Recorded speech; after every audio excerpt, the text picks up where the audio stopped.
তোমাদের অন্নিশার বিয়ের পরের রাতে চলে আসলো। দেখতে দেখতে তো তোমাদের সেই ডেকোরেট করা রুমটি আমরা চলে এসেছি ভিডিও করে। তো বন্ধুরা এখানে একটু ডেকোরেট করা হয়েছে সুন্দর করে সেই শুভ দিনটিকে পালন করার জন্য। তো ভিডিওটা স্কিপ না করে বন্ধুরা দেখা যায়। দেখো দেখো অন্নিশা মা, এখন তোমার বিয়ে হয়ে গেছে মা, এখন কিন্তু সংসারের দায়িত্ব পড়বে। ওটা তো বলার দায়িত্ব, তেমন তো তোমার কোনো দায়িত্ব নেই। হ্যাঁ, কাজ শিখলে শিখবে, নালে নাই, তাতে কোনো চাপ নেই। কাজের লোক আছে, নন্দিতা আছে রান্না করার জন্য, বুঝলে মা? তো তোমাকে সেটা নিয়ে কোনো অসুবিধা করতে হবে না। হ্যাঁ বড় মা, সেটা তো আমি জানি, আমাকে তো কোনো কিছুই করতে হবে না রান্না টান্না, আর তেমন আমি কোনো কিছু পারিও না, বলে লাভ নেই। তাও শিখে নেব, এখন তো শিখতেই হবে। হ্যাঁ হ্যাঁ মা, সেটা তো অবশ্যই, কতদিন আর না শিখে থাকবে। দেখো আমি বিধবা হয়ে গেছি। আমার দেখো, তোমার নিশের সাথে মানে তোমার বড় বাবা যে ছিল না, বড় বাবার সাথে বিয়ে হয়েছিল যখন, তখনও কিন্তু সম্পত্তি বেশ ভালো ছিল, আমাদের খারাপ ছিল না। আমি চাইলেই কিন্তু রান্না না শিখতে পারতাম, কিন্তু দেখো এখন তোমার বড় বাবা নাই, আমি বাড়ির হেড।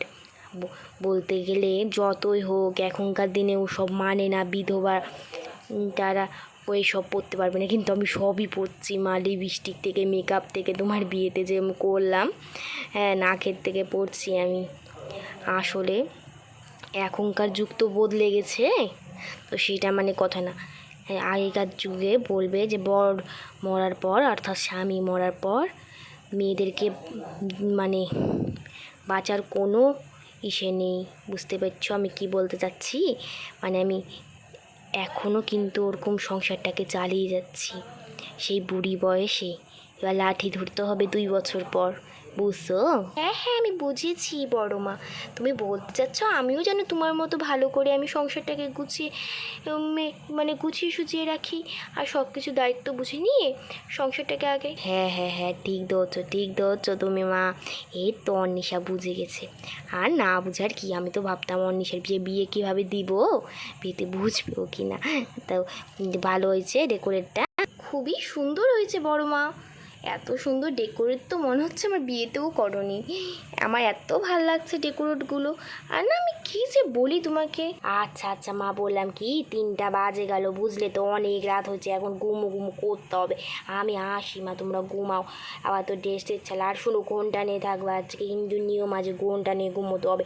ঘন্টা যেন কিছুতে না খুললে, পারলে তুমি সাইড ক্লিপ লাগিয়ে নাও, ঠিক আছে মা? এখানে তো ঠাম্মি যাওয়ার পর পাপি আর হঠাৎ করে তো নন্দিতা চলে এলো তৎক্ষণাৎ। আরে আরে অন্নিশা, কি দেখতে না সুন্দর লাগছে তোমাকে, জানো মানে মুখটা ফুটে উঠছে, এত সুন্দর লাগছে তোমাকে। কোনো কিছু মেকআপ টেকআপ করোনি, তাও কত ভালো লাগছে শুধু মালাটা পরে।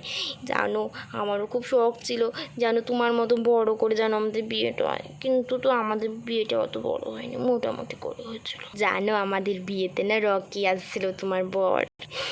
আমার এখনও মনে আছে সেই দিন, তখন তো প্রথম দেখা আমার আর রকি। আমি তখন তোমার মানে দাদা পরিচয় করাইছিল যে এটা আমার বন্ধু আর কি। আমি তখন ভাবছিলাম মনে মনে আমার ননদ থাকলে ভালোই হতো বেশ। অবশ্য পরের ননদ বেড়েও গেল, বাড়াই গেল। আমি তো জীবনেও ভাবতে পারিনি যে আমার ননদ হবে, জানো। আর বললাম এই সোনা দানাগুলো কেমন লাগছে, বড় মা তো বিশেষ করে তোমার জন্য পাঠাইছে, তুমি নিতেই চাচ্ছিলে না কেন? আমি আর কি সোনা দানা নিব বলো তো বৌদি, এতই তো, আমি তো কোথাও যাচ্ছি না এই বাড়ি ছাড়ে, এই বাড়িতেই তো আমাকে থাকতে হবে। তো আমি সোনাদানা নিয়ে কী বা করবো অবশ্য বলো, যেটা বড় মার যেটা দাদার সেটা তো আমারই বলো। এখনও তো ভাগটাও করেনি, আর ভাগটাকে আমি করতেও চাই না। যেটা আমি এখানে থাকবো সব তো খাবার খরচা তোমরাই দিচ্ছ, রাখি আর কী বা আমাকে দিবে। আর তো বড় মাকে কি তুমি তো জানোই কোনো কিছু দিতে দিবে না, সব কিছু নিজে দেবে। এই দেখো 2 কলসি ভরে ভরে, 1 বাটি দিছে আর 1 কলসি ভর্তি সোনা হীরাই দিয়ে দিচ্ছে আমাকে। ভাবো আমি তো মানে কী আর নিব রকির কাছে।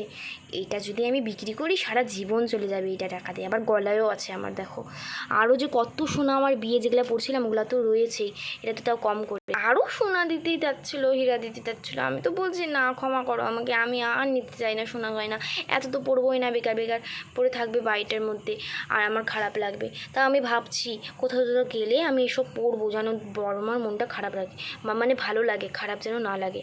বড় মার মনটাকে খারাপ করতে একটুকু ইচ্ছা করে না জানো বৌদি। আর বড় মা আমাকে এসব দিয়ে দিচ্ছে, আমি ঘুরবো বলতেও পারছি না যে নিয়ে যাও, আমি যখন লাগবে তোমার কাছ থেকে নিয়ে নেবো। কী যে বলি, তুমি তো বলতে পারতে বলো বৌদি, তুমি না কিছুই বললে না, আমার খুব খারাপ লাগছে। আরে ধুর ছাতা, তোমাকে দিচ্ছে এত ভালোবাসে, এত সোনা হীরা গয়না, হা আমাকে তো এতগুলো সোনা গয়না জীবনও দেয়নি জানো, সেই লকারেই ঢুকিয়ে রেখেছে। আমার যে বিয়ের সোনা গয়না ছিল বাবা যেটা দিয়েছিলো, তবে তো বাবা 1 বছর পর মারাই গেল, তো ওই সোনা গয়নাগুলো না মানে সেই লকারে ঢুকাই রাখছে। আমাকে তো কখনো আমি নিজে চোখ দিয়ে এত সোনা গয়না দেখিনি জানো।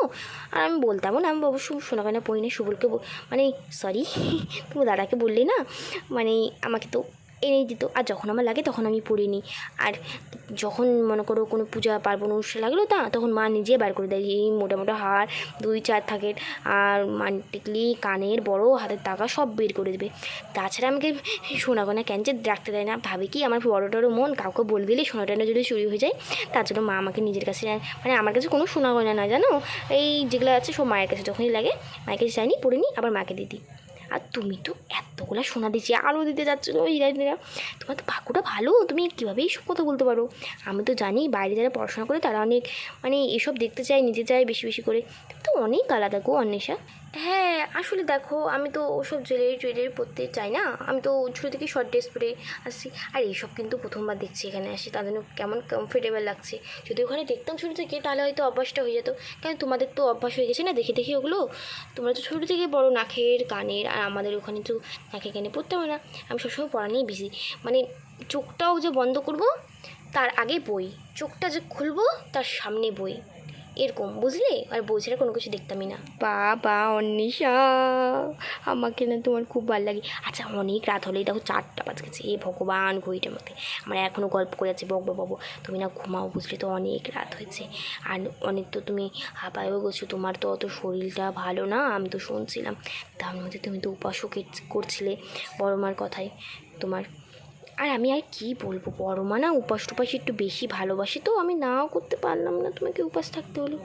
শোনো এখন কিন্তু তোমাকে শাড়ি পরতে হবে, বিয়ে হয়ে গেল তোমার, বড় মা নাহলে রাগ করবে। হ্যাঁ তা তো জানি, কিন্তু আমি শাড়ি পরতে পারো না। আচ্ছা থাক, নাহলে শাড়ি পরতে হবে না তোমাকে। তুমি তো শ্বশুরবাড়ি যাচ্ছ না যে শাড়ি পরা শিখতেই হবে, তবে শ্বশুরবাড়ি তো মানে যাতে তো হবে না, ভবিষ্যতে যদি ঘুরতেও হয় শ্বশুরবাড়ি যায় কোনো কিছু কারণে, তাহলে তোমাকে আমি শিখিয়ে দেবো। এখনও আপাতত বিয়ের পর তুমি চুড়িদারই পরবা, তোমার জন্য আমি মানে ডিজাইনের সে পাড় লাগানো চুড়িদার অনেকগুলো এনে দেবো, চুড়িদার আর ওড়না, তুমি ওসব পরবে পাল্টে, ঠিক আছে? চুড়িদারই পরো এখন, কুমারী মানে তুমি বাড়ির মেয়ে, তো বউ তো না, তোমাকে শাড়ি পরতে হবে আমার মতো। যেমন দেখো আমি শাড়ি পরছি, কখনো চুড়িদারি দেখছো আমাকে? হ্যাঁ বুঝতে পেরেছি বৌদি। অনেক বক করলাম বাবা, আমি এত বক করলে যদি আমার মা মানে তোমার বড় মা জানতো না, আমাকে এখানেই মানে বক করে এই ঠেড়ে চড় মারতো। আমি বাবা যাই কেন, বাবা আমি হাঁটি হই। তো বন্ধুরা এই তো বলে নদীটা ফটাফট করে চলে গেল, আর এখানে তো অন্বেষা দাঁড়িয়ে রয়েছে। দেখো রকি, এত সোনা গয়না আমাকে বড় মা দিয়ে দিচ্ছে, আমি কিভাবে এত সোনা গোনা রাখবো? আমাকে তো গলায় লাগাই নেবে চাকু, ইসে জোর আসে, এগুলো সোনা গয়না তার মধ্যে বাইরেই রেখে দিচ্ছি। আমি না বড় মার সাথে কথা বলে আসি বুঝলে, তো যে সোনা গয়নাগুলো না ভিতরে তজুরিতে রেখে দিতে, যখন আমার লাগবে আমি পরে নেবো কোথাও। ওরকম বলো না তুমি, বড় মার মনটা খারাপ হয়ে যাবে। এক কাজ করো, আমাদের বাড়ির বাইরে তো 4-5টা থেকেও বেশি সিকিউরিটি গার্ড আছে, 20টার মতো সিকিউরিটি গার্ড, আর 20টার মধ্যেই দুজনের এক একজনের হয়তো 2টা করে বন্দুক আছে বড় বড়। কিচ্ছু হবে না, তুমি ভয় পেও না। আমাদের বাড়িতে যত সোনাগোনা আছে থাক, আর সুবলদার যত সুবলদার বাড়িতে ভয়েও চোর আসতে পারবে না, ভুল করোও না, তুমি অত ভয় পেও না। তুমি এখন আরাম করো, অনেক রাত হয়ে গেছে, ঘুমোই যাও, তুমি অনেক মানে হাঁপিয়ে গেছো। হ্যাঁ আমি মানে একটু বেশি ভাবছি, আমাকে ঘুমোয় যাওয়া উচিত। ঘুমটা বলছে খুলতে না, এই ঘন্টা আমার মাথায় লাগে না। হ্যাঁ কিচ্ছু হবে না, তুমি ঘুমিয়ে যাও এক সাইডে, আমি ঘুমিয়ে যাবো, ওখানে ঘন্টাটা খুলবে না, রসম আছে না। এই তো বলে অন্বেষা বিছানায় উঠতে গেল আর ঘুমিয়ে যাবে বলে।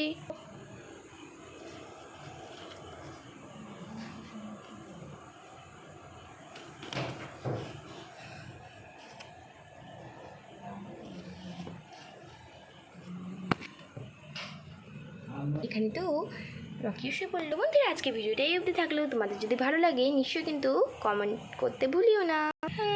ঘুমাই যাই বাবা। Bye bye.